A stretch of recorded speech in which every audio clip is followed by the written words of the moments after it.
TLP کے مطابق حکومت نے پنجاب پولیس کو آرڈر دیا اور پنجاب پولیس نے مرکز رحمت للعالمین پر حملہ کر کے ان کے ہیڈ کوارٹر پر حملہ کیا اور کئی نوجوانوں کو شہید کیا اور کئی کو زخمی کر دیا۔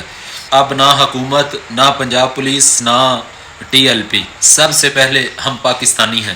یہ تفریق بڑی خطرناک ہے۔ یہ سوچیں کہ مرنے والے، مارنے والے یہ کون ہیں؟ پاکستانی ہیں۔ ہم تو وہ ہو گیا ہم سے جو کافر چاہتے ہیں، جو یہودی چاہتے ہیں۔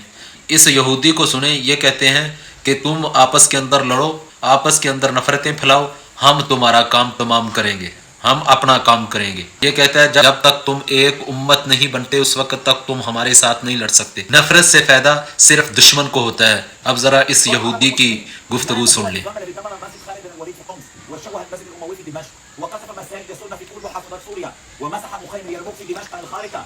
هذا هو العدو الاول للمسلمين سنة وشيعة، هو لا يكترث بقضاياهم وسيبقى منبوذا منهم جميعا. هذا هو النظام الايراني الحاقد على العرب على المسلمين۔ پاکستان کے اندر فلسطین کے لیے آواز اٹھانا، انسانیت کے درد میں نکلنا، انسانیت کے لیے آواز اٹھانا، کیا یہ جرم بن چکا ہے؟ اگر پاکستان سے فلسطین کی آواز نہیں اٹھے گی تو کیا امریکہ والے اٹھائیں گے؟ انڈیا والے اٹھائیں گے؟